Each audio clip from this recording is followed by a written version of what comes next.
Hermanos, iniciaremos en actitud de recogimiento y de contemplación la celebración de la pasión de nuestro Señor Jesucristo. Dios nos ama y lo que hoy celebraremos es la autenticidad y la fuerza de ese amor. Dejémonos envolver por el amor de Jesucristo y entremos con respeto a los momentos santos que vamos a vivir. Esta celebración está dividida en tres partes principales. Una liturgia de la palabra, donde contemplamos la pasión de nuestro Señor Jesucristo, la adoración de la cruz en la que recibimos y adoramos a Jesús, que en el amor se entrega de manera inaudita a nosotros, y la Sagrada Comunión, que nos une como hermanos que somos, atentos y fervorosos en su Señor. Ahora que comienza la celebración, el sacerdote y el seminarista caminarán por el pasillo central en medio del silencio total y se postrarán. Nosotros acompañaremos esa postración de rodillas y en silencio hasta que se ponga de pie el sacerdote, que dará paso con una oración a la liturgia de la palabra. Iniciamos.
Señor Dios, que por la pasión de nuestro Señor Jesucristo nos libraste de la muerte heredada del antiguo pecado, concédenos asemejarnos a tu Hijo y haz que así como naturalmente llevamos en nosotros la imagen del hombre terreno, por la gracia de la santificación, llevemos también la imagen del hombre celestial. Por nuestro Señor Jesucristo, tu Hijo, que vive y reina contigo en la unidad del Espíritu Santo y de Dios, por los siglos de los siglos. Amén. Tengan la bondad de tomar asiento.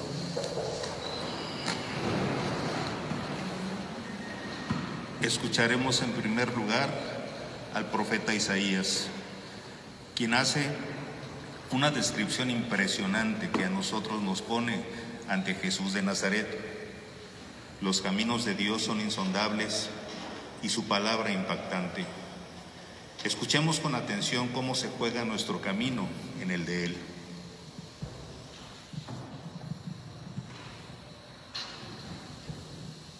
Del libro del profeta Isaías. He aquí que mi siervo prosperará, será engrandecido y exaltado, será puesto en alto. Muchos se horrorizaron al verlo porque estaba desfigurado su semblante, que no tenía ya aspecto de hombre. Pero muchos pueblos se llenaron de asombro. Ante él, los reyes cerrarán la boca porque verán lo que nunca se les había contado y comprenderán lo que nunca se habían imaginado. ¿Quién habrá de creer lo que hemos anunciado? ¿A quién se le revelará el poder del Señor? Creció en su presencia como planta débil, como una raíz en el desierto. No tenía gracia ni belleza. No vimos en él ningún aspecto atrayente, despreciado y rechazado por los hombres, varón de dolores, habituado al sufrimiento, como uno del cual se aparta la mirada, despreciado y desestimado. Él soportó nuestros sufrimientos y aguantó nuestros dolores. Nosotros lo tuvimos por leproso, herido por Dios y humillado, traspasado por nuestras rebeliones, triturado por nuestros crímenes. Él soportó el castigo que nos trae la paz. Por sus llagas hemos sido curados. Todos andábamos errantes como ovejas, cada uno siguiendo su camino, y el Señor cargó sobre él todos nuestros crímenes. Cuando lo maltrataban, se humillaba y no abría la boca, como un cordero llevado a degollar. Como oveja ante el esquilador, enmudecía y no abría la boca. Inicuamente y contra toda justicia se lo llevaron. ¿Quién se preocupó de su suerte? Lo arrancaron de la tierra de los vivos, lo hirieron de muerte por los pecados de mi pueblo, le dieron sepultura con los malhechores a la hora de su muerte, aunque no había cometido crímenes, ni hubo engaño en su boca. El Señor quiso triturarlo con el sufrimiento. Cuando entregue su vida como expiación, verá a sus descendientes, prolongará sus años y por medio de él prosperarán los designios del Señor. Por las fatigas de su alma verá la luz y se saciará. Con sus sufrimientos justificará mi siervo a muchos, cargando con los crímenes de ellos. Por eso le daré una parte entre los grandes, y con los fuertes repartirá despojo, ya que indefenso se entregó a la muerte y fue contado entre los malhechores. Cuando tomó sobre sí las culpas de todos e intercedió por los pecadores. Palabra de Dios. Te alabamos, Señor.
Ahora exploraremos un pasaje de la carta a los Hebreos, en el que el escritor sagrado pone en contraste la indigencia y necesidad nuestras con los ruegos y la respuesta de Jesús a su Padre eterno.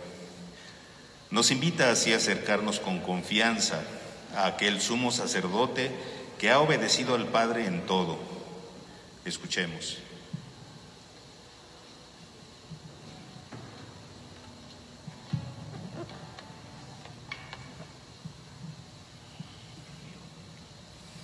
De la carta a los Hebreos. Hermanos, Jesús, el Hijo de Dios, es nuestro sumo sacerdote que ha entrado en el cielo. Mantengamos firme la profesión de nuestra fe. En efecto, no tenemos un sumo sacerdote que no sea capaz de compadecerse de nuestros sufrimientos, puesto que Él mismo ha pasado por las mismas pruebas que nosotros, excepto el pecado. Acerquémonos, por lo tanto, con plena confianza al trono de la gloria para recibir misericordia, hallar la gracia y obtener ayuda en el momento oportuno. Precisamente por eso, Cristo, durante su vida mortal, ofreció oraciones y súplicas con poderoso clamor y lágrimas a aquel que podía librarlo de la muerte, y fue escuchado por su piedad. A pesar de que era el Hijo, aprendió a obedecer padeciendo, y llegado a su perfección, se convirtió en la causa de la salvación eterna para todos los que lo obedecen. Palabra de Dios. Te alabamos, Señor.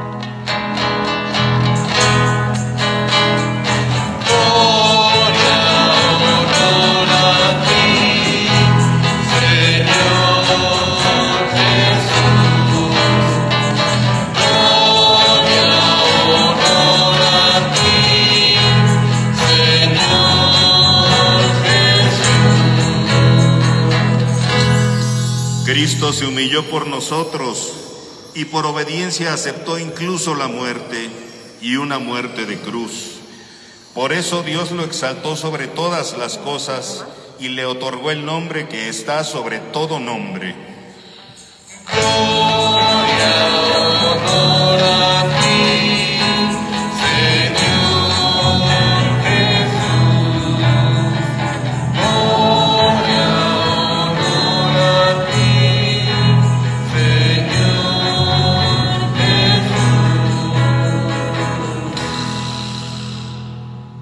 Pasión de nuestro Señor Jesucristo según San Juan.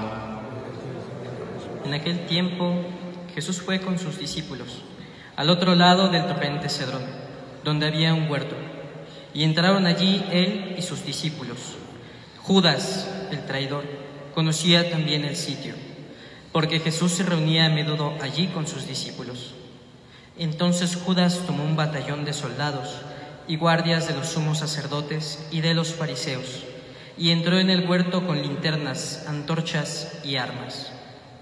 Jesús, sabiendo todo lo que iba a suceder, se adelantó y les dijo: ¿A quién buscan? Le contestaron. A Jesús el Nazareno. Les dijo Jesús: Yo soy. Estaba también con ellos Judas, el traidor. Al decirles: Yo soy, retrocedieron y cayeron a tierra. Jesús les volvió a preguntar: ¿A quién buscan? Ellos dijeron: A Jesús el Nazareno. Jesús contestó: Les he dicho que soy yo. Si me buscan a mí, dejen que estos se vayan. Así se cumplió lo que Jesús había dicho: No he perdido a ninguno de los que me diste. Entonces Simón Pedro, que llevaba una espada, la sacó e hirió a un criado del sumo sacerdote y le cortó la oreja derecha. Este criado se llamaba Malco. Dijo entonces Jesús a Pedro: Mete la espada en la vaina. ¿No voy a beber el cáliz que me ha dado mi padre? El batallón, su comandante y los criados de los judíos apresaron a Jesús. Lo ataron y lo llevaron primero ante Anás, porque era suegro de Caifás, sumo sacerdote aquel año. Caifás era el que había dado a los judíos este consejo: conviene que muera un solo hombre por el pueblo. Simón Pedro y otro discípulo iban siguiendo a Jesús. Este discípulo era conocido del sumo sacerdote y entró con Jesús en el palacio del sumo sacerdote, mientras Pedro se quedaba fuera, junto a la puerta. Salió el otro discípulo, el conocido del sumo sacerdote, habló con la portera e hizo entrar a Pedro. La portera dijo entonces a Pedro: ¿No eres tú también uno de los discípulos de ese hombre? Él le dijo: No lo soy. Los criados y los guardias habían encendido un brasero, porque hacía frío y se calentaba. También Pedro estaba con ellos de pie, calentándose. El sumo sacerdote interrogó a Jesús acerca de sus discípulos y de su doctrina. Jesús le contestó: Yo he hablado abiertamente al mundo y he enseñado continuamente en la sinagoga y en el templo, donde se reúnen los judíos, y no he dicho nada a escondidas. ¿Por qué me interrogas a mí? Interroga a los que me han oído sobre lo que he hablado. Ellos saben lo que he dicho. Apenas dijo esto, uno de los guardias le dio una bofetada a Jesús, diciéndole: ¿Así contestas al sumo sacerdote? Jesús le respondió: Si he faltado al hablar, demuestra en qué he faltado. Pero si he hablado como se debe, ¿por qué me pegas? Entonces Anás lo envió atado a Caifás, el sumo sacerdote. Simón Pedro estaba de pie, calentándose, y le dijeron: ¿No eres tú también uno de sus discípulos? Él lo negó diciendo: No lo soy. Uno de los criados del sumo sacerdote, pariente de aquel a quien Pedro le había cortado la oreja, le dijo: ¿Que no te vi yo con él en el huerto? Pedro volvió a negarlo, y enseguida cantó un gallo. Llevaron a Jesús de casa de Caifás al pretorio. Era muy de mañana, y ellos no entraron en el palacio para no incurrir en impureza, y poder así comer la cena de Pascua. Salió entonces Pilato a donde estaban ellos, y les dijo: ¿De qué acusan a este hombre? Le contestaron: Si este no fuera un malhechor, no te lo hubiéramos traído. Pilato les dijo: Pues llévenselo y júzguenlo según su ley. Los judíos le respondieron: No estamos autorizados a dar muerte a nadie. Así se cumplió lo que había dicho Jesús, indicando de qué muerte iba a morir. Entró otra vez Pilato en el pretorio, llamó a Jesús y le dijo: ¿Eres tú el rey de los judíos? Jesús le contestó: ¿Eso lo preguntas por tu cuenta o te lo han dicho otros? Pilato le respondió: ¿Acaso soy yo judío?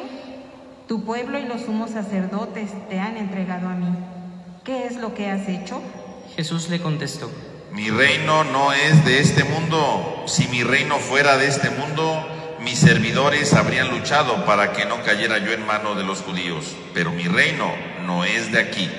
Pilato le dijo: ¿Con que tú eres rey? Jesús le contestó: Tú lo has dicho, soy rey. Yo nací y vine al mundo para ser testigo de la verdad. Todo el que es de la verdad, escucha mi voz. Pilato le dijo: ¿Y qué es la verdad? Dicho esto, salió otra vez a donde estaban los judíos y les dijo: No encuentro en él ninguna culpa. Entre ustedes es costumbre que por Pascua ponga en libertad a un preso. ¿Quieren que le suelte al rey de los judíos? Pero todos ellos gritaron: No, a ese no, a Barrabás. El tal Barrabás era un bandido. Entonces Pilato tomó a Jesús y lo mandó a azotar. Los soldados trenzaron una corona de espinas, se la pusieron en la cabeza, le echaron encima un manto color púrpura y acercándose a él le decían: ¡Viva el rey de los judíos! Y le daban de bofetadas. Pilato salió otra vez afuera y les dijo: Aquí lo traigo para que sepan que no encuentro en él ninguna culpa. Salió, pues, Jesús, llevando la corona de espinas y el manto color púrpura. Pilato les dijo: Aquí está el hombre. Cuando lo vieron, los sumos sacerdotes y sus servidores gritaron: ¡Crucifícalo! ¡Crucifícalo! Pilato les dijo: Llévenselo ustedes y crucifíquenlo, porque yo no encuentro culpa en él. Los judíos le contestaron: Nosotros tenemos una ley y según esa ley tiene que morir, porque se ha declarado Hijo de Dios. Cuando Pilato oyó estas palabras, se asustó aún más y entrando otra vez en el pretorio, dijo a Jesús: ¿De dónde eres tú? Pero Jesús no le respondió. Pilato le dijo entonces: ¿A mí no me hablas?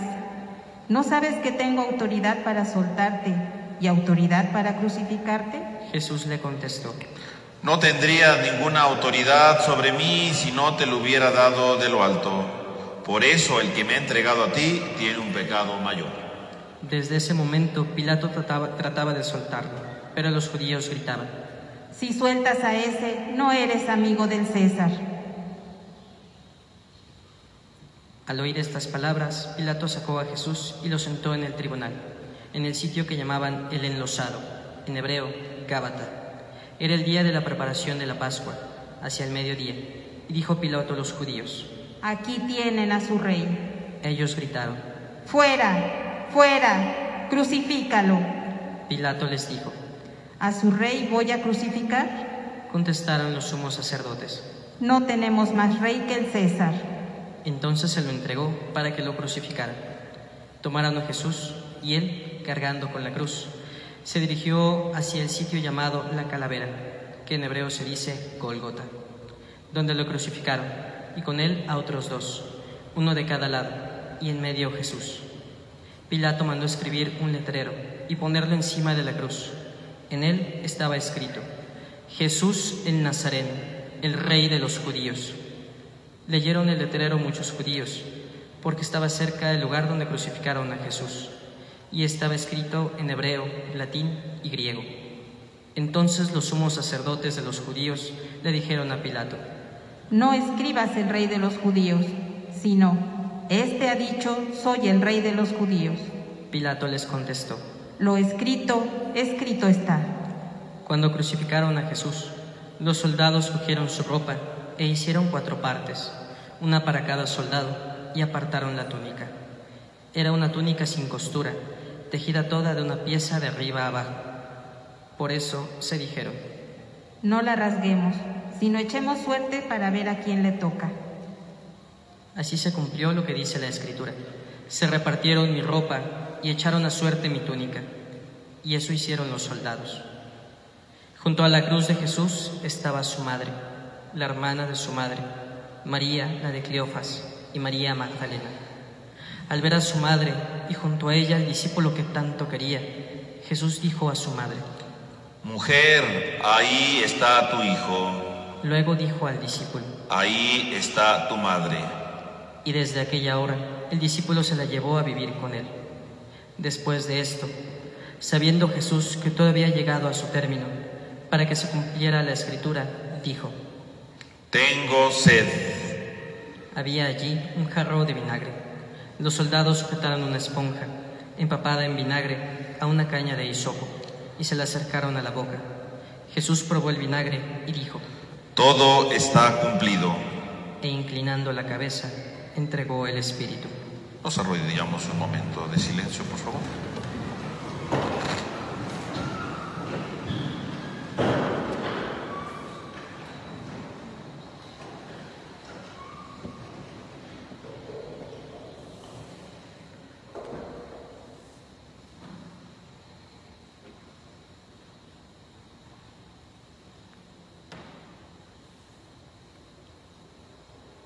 Nos ponemos de pie.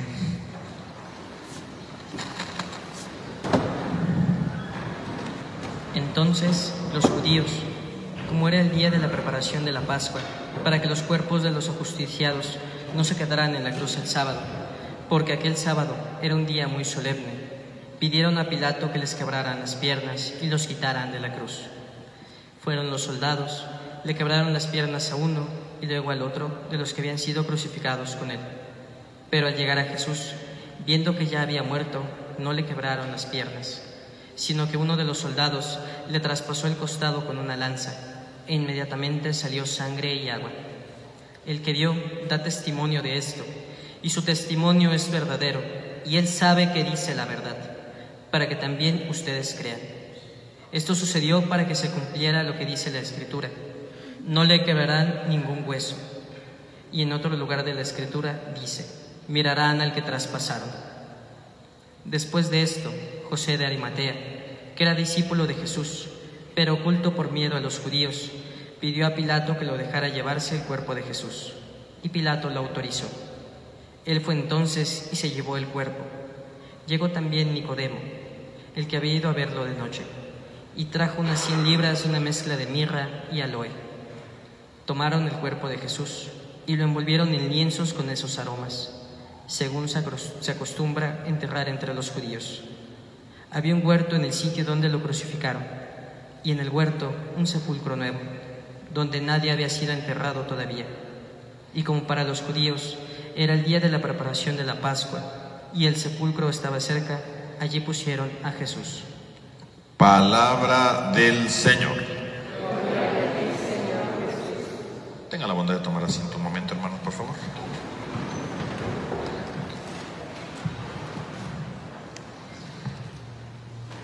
Hermanos, el día de hoy, en este segundo día del Triduo Pascual, contemplamos la pasión, la muerte de nuestro Señor.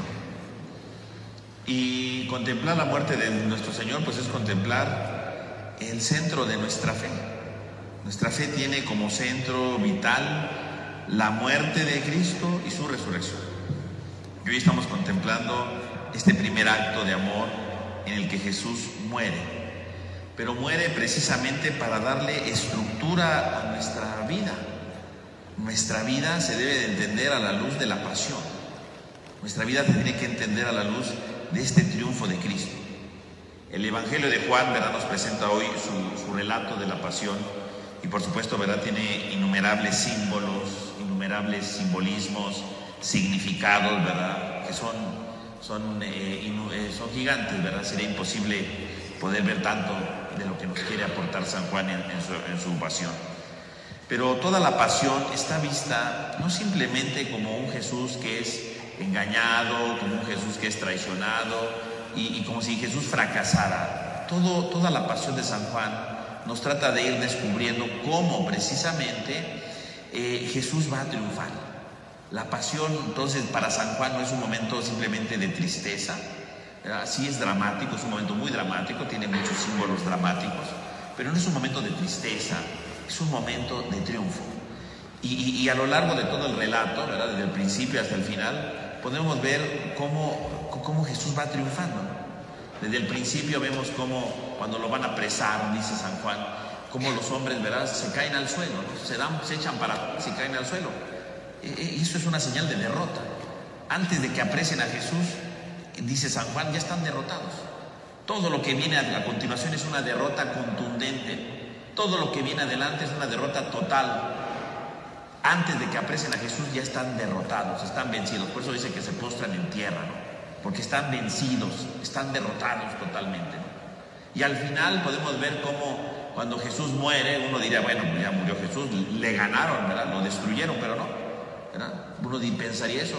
Y vemos cómo incluso, dice, le dan una lanzada, ¿verdad?, para que aunque esté muerto, ¿verdad?, sigan lastimándolo, sigan hiriéndolo, sigan mostrando su odio. Y lo único que dice San Juan es, salió sangre y agua, ¿no? O sea, la sangre es el símbolo del amor. Ante el odio, la última palabra no la tiene la lanzada del soldado, la última palabra la tiene el amor. Por lo tanto, toda la pasión está envuelta en esta sintonía de amor, en esta sintonía del triunfo de Dios. No han ganado las tinieblas, no han ganado los poderes de este mundo, ha ganado el amor. Y hay un pasaje, ¿verdad?, de lo que ahorita escuchábamos, ¿no?, que podríamos nosotros hoy entresacar, que a veces puede pasar desapercibido, pero que nos habla justamente de este triunfo de Jesús. Dice que mientras estaban ahí, ¿verdad?, en el juicio con Pilato, ¿no?, dice que lo quieren acusar, que lo quieren condenar a muerte, ¿no? Si sueltas a ese hombre, no eres amigo del César. Entonces Pilato, dice, sacó a Jesús, lo sentó en el escaño, y en aquel sitio se llamaba El Enlosado, que en hebreo se dice Gábata. Y uno podría decir, bueno, pues esta es una escena cualquiera, ¿no? Pues sacaron a Jesús y ahí lo sentaron. No, pero estas frases tienen 3 elementos muy importantes que nos habla de lo que es la pasión de Cristo y cómo Cristo viene precisamente a triunfar. En primer lugar, dice que se sienta en el escaño del tribunal. ¿Quién es el que se sienta en ese escaño? Pues se sienta el que es juez. Eso es lo que se sienta ahí el juez, el que dirige las cosas, el que dirige el juicio. Ahí es donde se sienta Jesús. Por lo tanto, lo que está diciendo San Juan en su pasión es que justamente cuando están enjuiciando a Jesús, cuando las autoridades le dicen, si sueltas a ese, no eres amigo del César, justamente cuando van a gritarle que lo crucifique, y uno diría, bueno, pues Jesús es un pobre hombre que está siendo juzgado injustamente, y no. Justamente en ese momento, dice San Juan, se sentó ahí en el escaño, ¿no? En el tribunal. El que es verdaderamente juez en todo este acontecimiento, el verdaderamente juez es Jesús. El juez no es Pilato, el juez no son las autoridades, el que está sentado en el escaño es Jesús. Este es un dato que a veces puede pasar desapercibido, ahí se sentó y ya, pobrecito Jesús. No. San Juan es muy fino con estos símbolos y ya nos está diciendo, el que está sentado ahí en el escaño es Jesús, porque el que es verdaderamente juez, el que realmente va a dirigir todo esto, no son las autoridades, no son los judíos, no es ni siquiera Pilato. El que dirige todo este juicio es Jesús. Él es el verdadero juez. Por eso está sentado ahí en el escaño. Por eso está ahí enjuiciándolo todo. Él es el verdadero juez. Por lo tanto, sí lo pueden condenar a muerte, lo pueden llevar a la cruz, pero aunque lo lleven a la cruz, Él va a la cruz porque Él quiere, porque Él es el juez de todo esto. Él es el juez de todo este acontecimiento. No son los judíos, es Jesús el único juez. Y dice, en aquel sitio que se llamaba el enlosado. ¿Y qué significa eso del enlosado? El enlosado es una frase que aparece en el libro del Cantar de los Cantares, en el capítulo 3.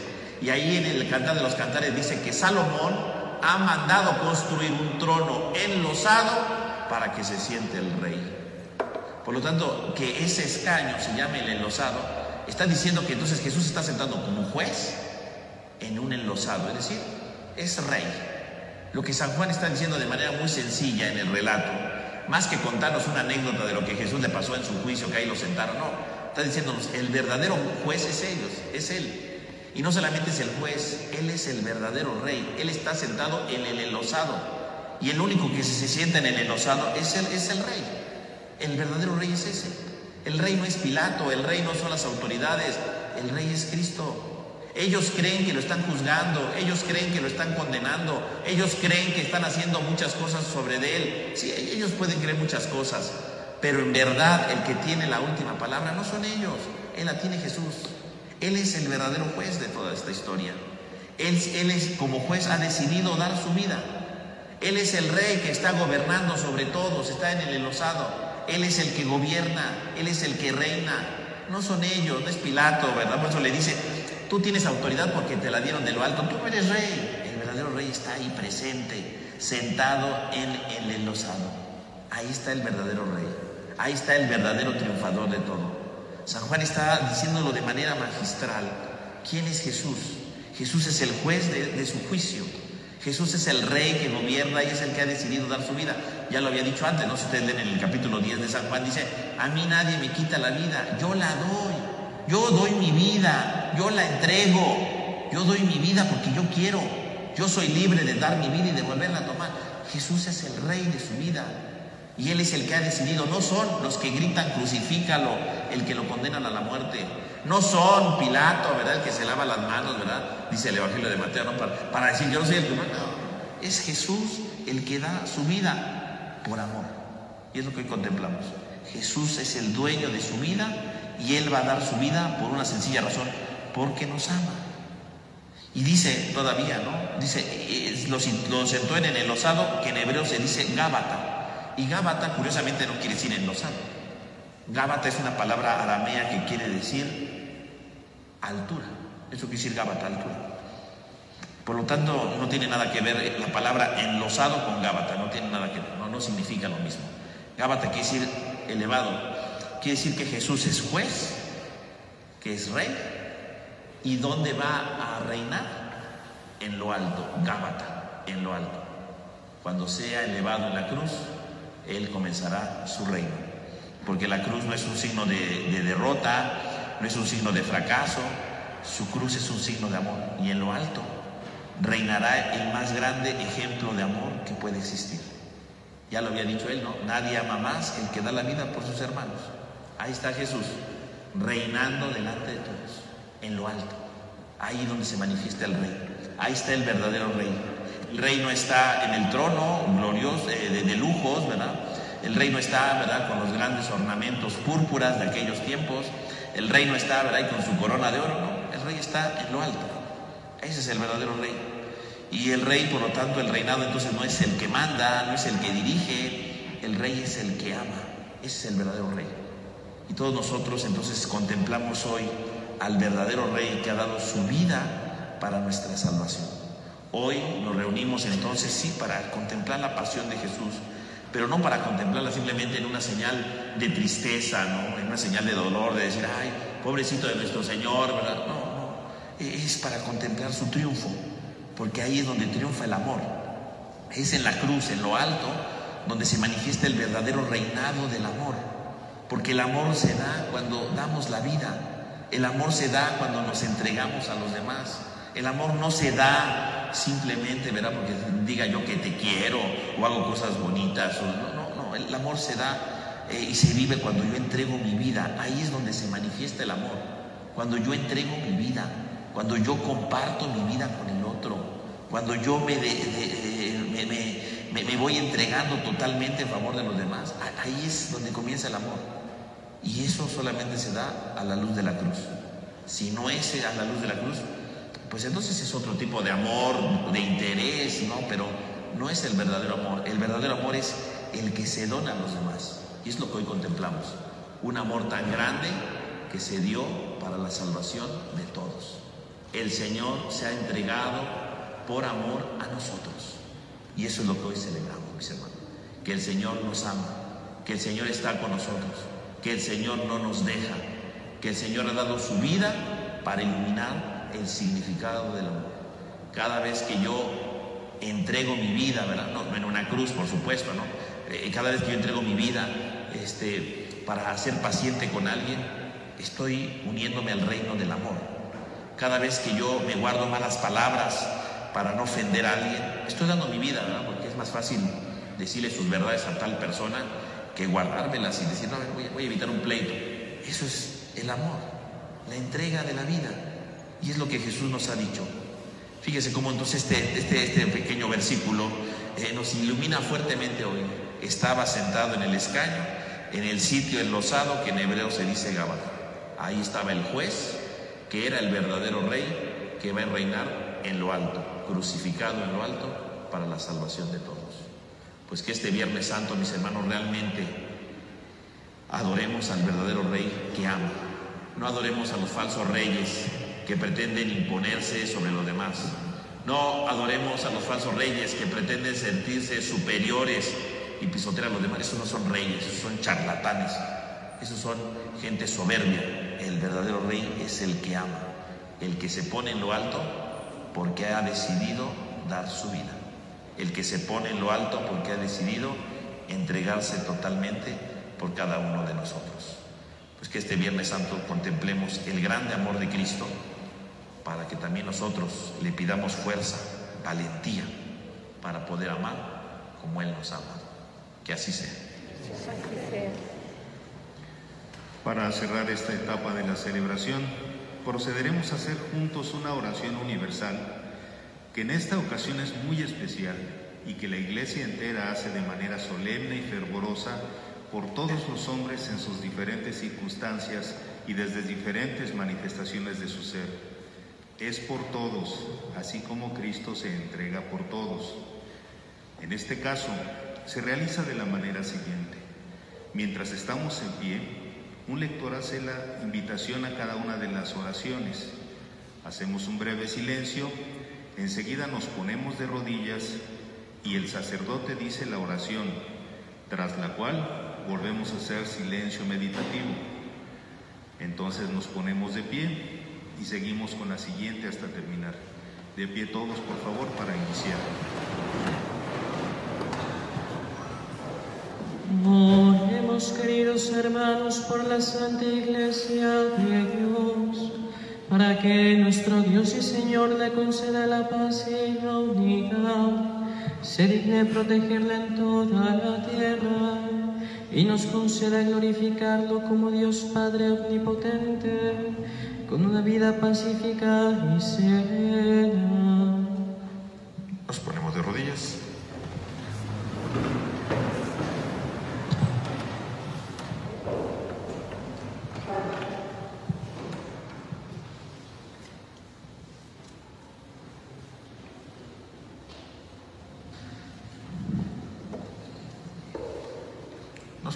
pie.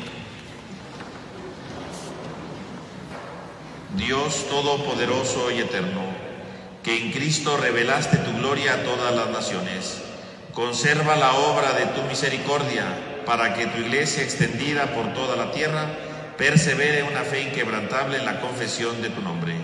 Por Jesucristo nuestro Señor. Oremos también por nuestro Santo Padre, el Papa Francisco, para que Dios nuestro Señor, que lo escogió para el orden de los obispos, lo conserve a salvo y sin daño para bien de su Santa Iglesia, a fin de que pueda gobernar al pueblo santo de Dios. Nos ponemos de rodillas.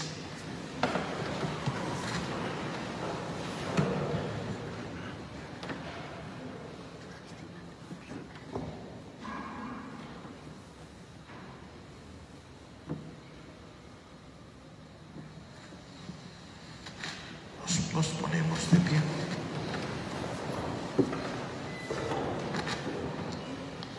Dios todopoderoso y eterno, cuya sabiduría gobierna el universo, atiende favorablemente nuestras súplicas y protege con tu amor al Papa que nos diste, para que el pueblo cristiano que tú mismo pastoreas progrese en el trabajo, progrese bajo su cuidado en la firmeza de su fe.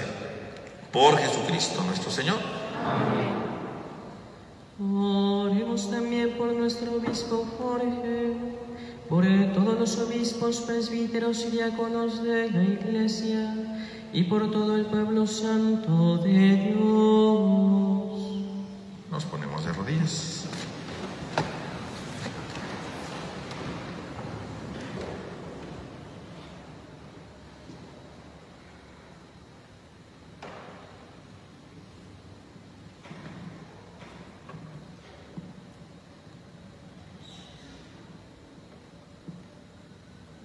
Nos ponemos de pie.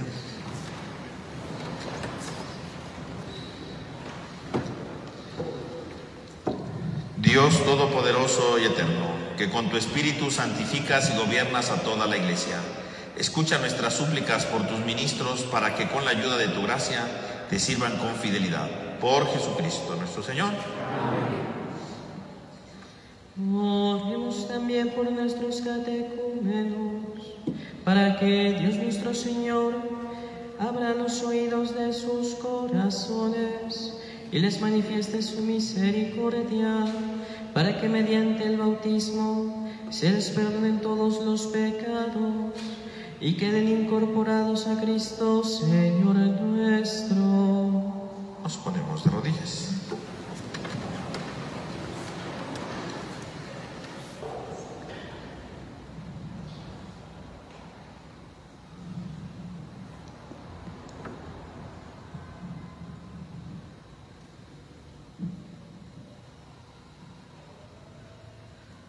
Nos ponemos de pie.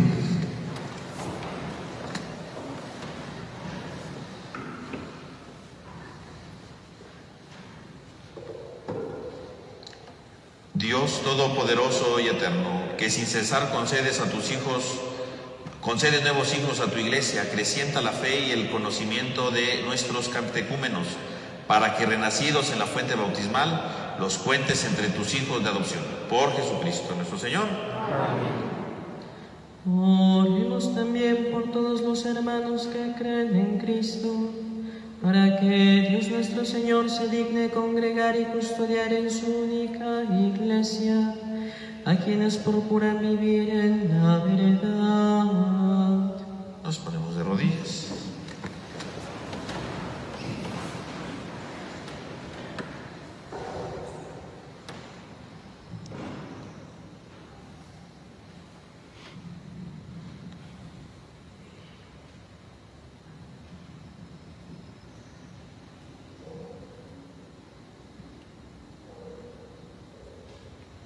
Nos ponemos de pie.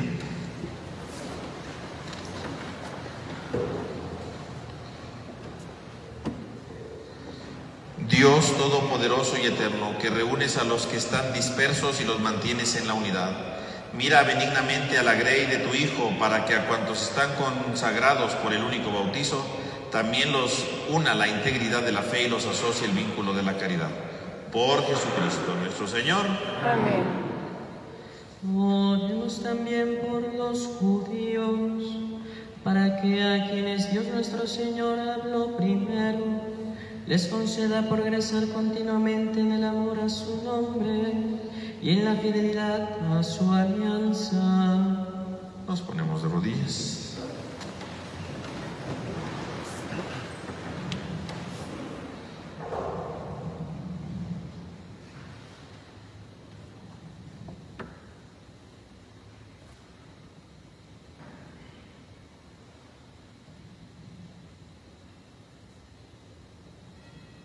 Nos ponemos de pie.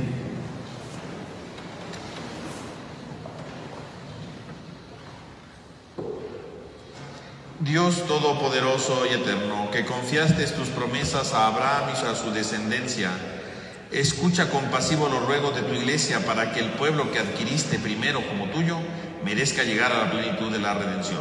Por Jesucristo nuestro Señor. Amén. Oremos también por los que no creen en Cristo, para que, iluminados por el Espíritu Santo, puedan ellos encontrar el camino de la salvación.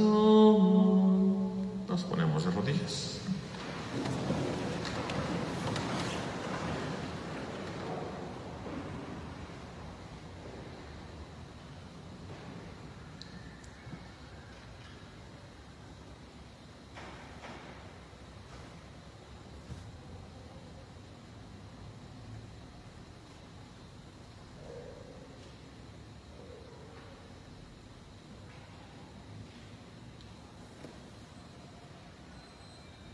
Nos ponemos de pie.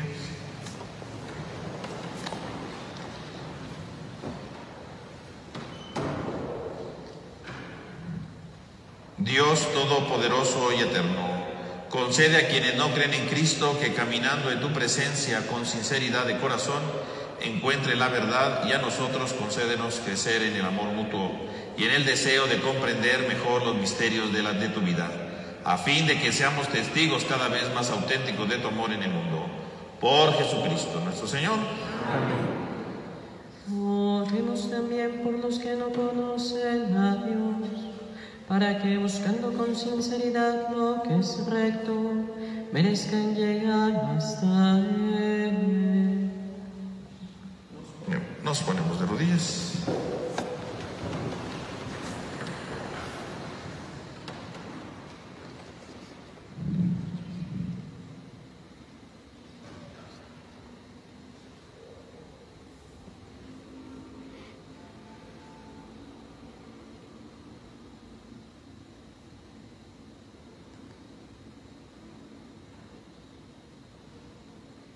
Nos ponemos de pie.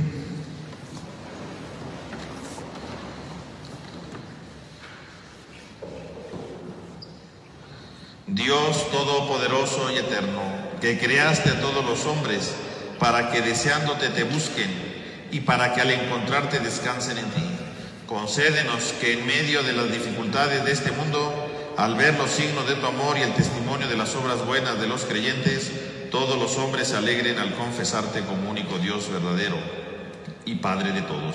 Por Jesucristo nuestro Señor. Amén. Oremos también por todos los gobernantes de las naciones, para que Dios nuestro Señor guíe sus mentes y sus corazones, según su voluntad providente, hacia la paz verdadera y la libertad de todos. Nos ponemos de rodillas.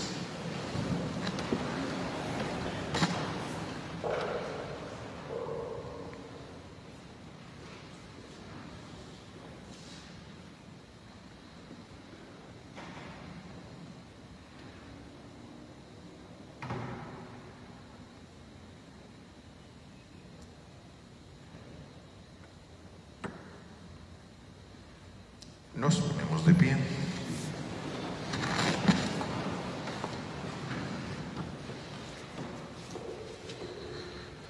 Dios Todopoderoso y Eterno, en cuyas manos están los corazones de los hombres y los derechos de las naciones, Mira con bondad a nuestros gobernantes para que con tu ayuda se afiance en toda la tierra un auténtico progreso social, una paz duradera y una verdadera libertad religiosa.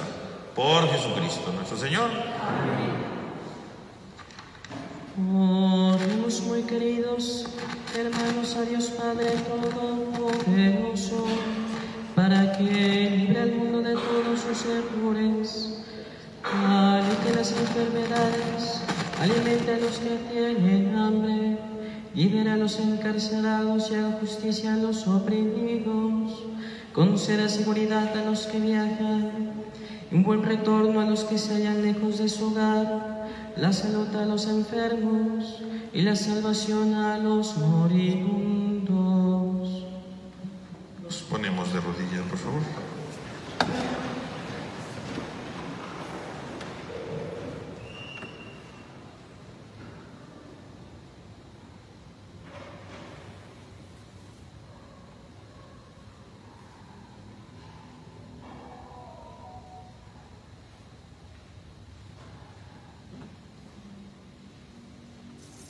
Nos ponemos de pie.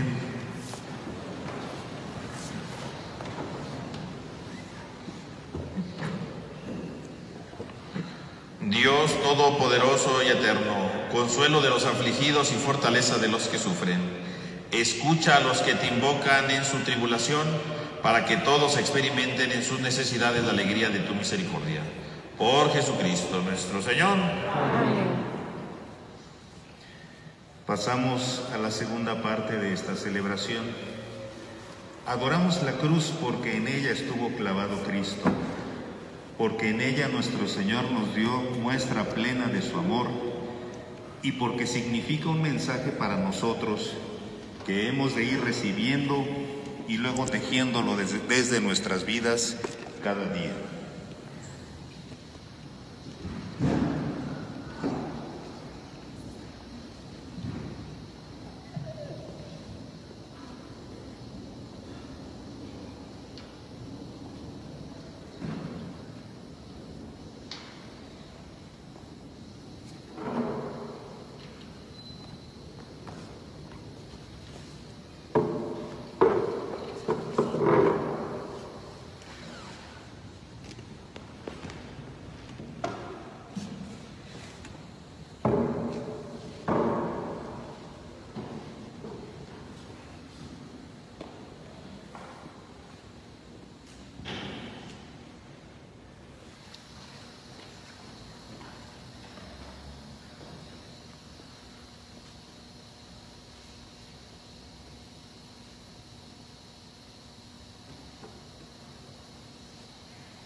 Mirad el árbol de la cruz, donde estuvo clavado Cristo, el Salvador del mundo. Venid y adoremos.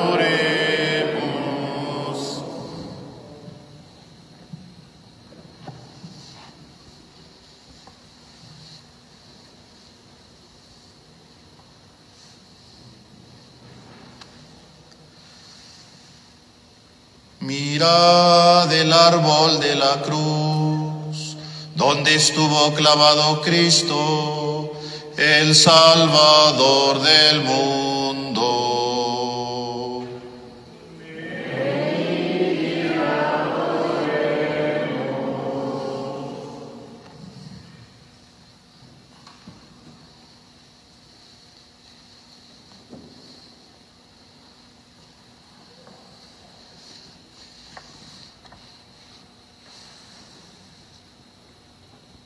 Mirad el árbol de la cruz, donde estuvo clavado Cristo, el Salvador del mundo.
Vamos ahora a hacer la adoración de la cruz. Vamos a hacer una fila en el pasillo central para la adoración. Y obviamente no podemos besarla ahorita por cuestión de la pandemia, nada más. Van a hacer una sola reverencia. Y el día de hoy la colecta, lo que se colecte hoy por motivo de la cruz, es para la tierra, para Tierra Santa, ¿verdad? Para esos lugares, para que lo tomen en cuenta. Y mientras se hace esto, cantamos junto con el coro.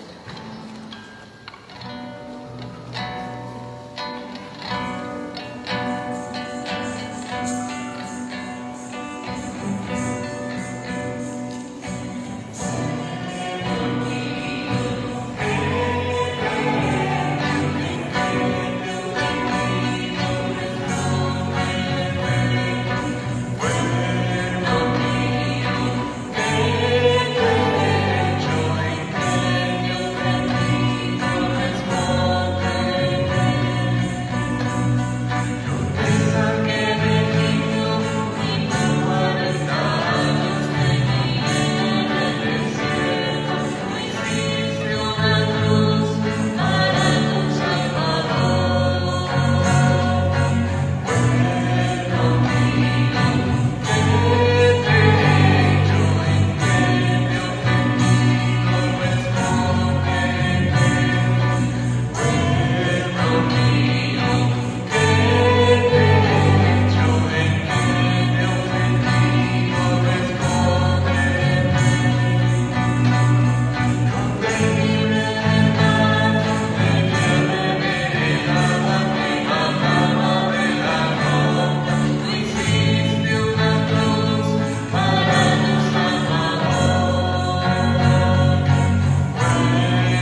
En la tercera parte de esta celebración, hemos de recibir el cuerpo de Cristo en la Sagrada Comunión. Como familia de Cristo que somos, la comunión nos hace uno en y con Cristo. Vivamos así nuestra fe cristiana. Es en comunidad como la Iglesia es agente de salvación. Recibamos con profundo agradecimiento a aquel que nos trae la vida en abundancia.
Fieles a la recomendación del Salvador y siguiendo su divina enseñanza, nos atrevemos a cantar.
Líbranos de todos los males, Señor. y concédenos la paz en nuestros días, para que, ayudados por tu misericordia, vivamos siempre libres de pecado y protegidos de toda perturbación, mientras aguardamos la gloriosa venida de nuestro Salvador Jesucristo.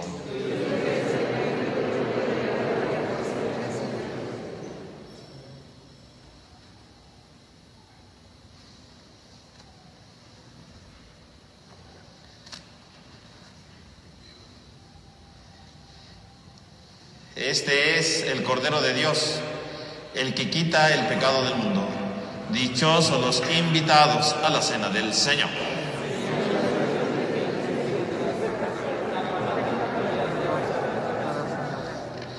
Para recibir la comunión, lo haremos como de manera ordinaria, en la mano derecha abajo de la izquierda, cubrebocas abajo. Comulgamos y luego sobre la mesa, ¿verdad?, nos sacudimos cualquier partícula que haya quedado en ella.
Oremos.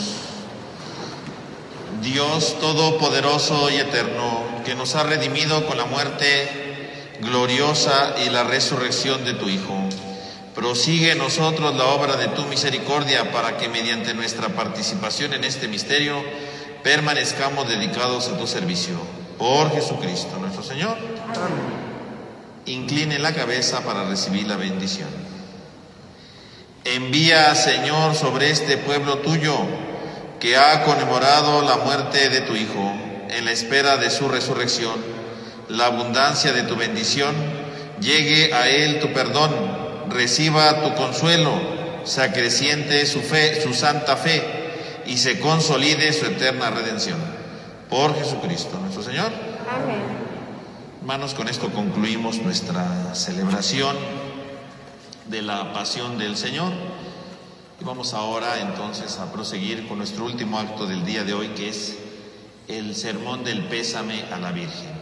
Este acto de piedad en el que le damos el pésame a nuestra Madre Santísima. Todos los invitamos a participar, a que se queden aquí. Van a arreglar aquí un momentito unas cosas para poder estar listos para el pésame. La transmisión se va a interrumpir en este momento, pero en cuanto esté todo listo, comenzaremos, la transmisión del sermón del pésame para que se puedan volver a conectar.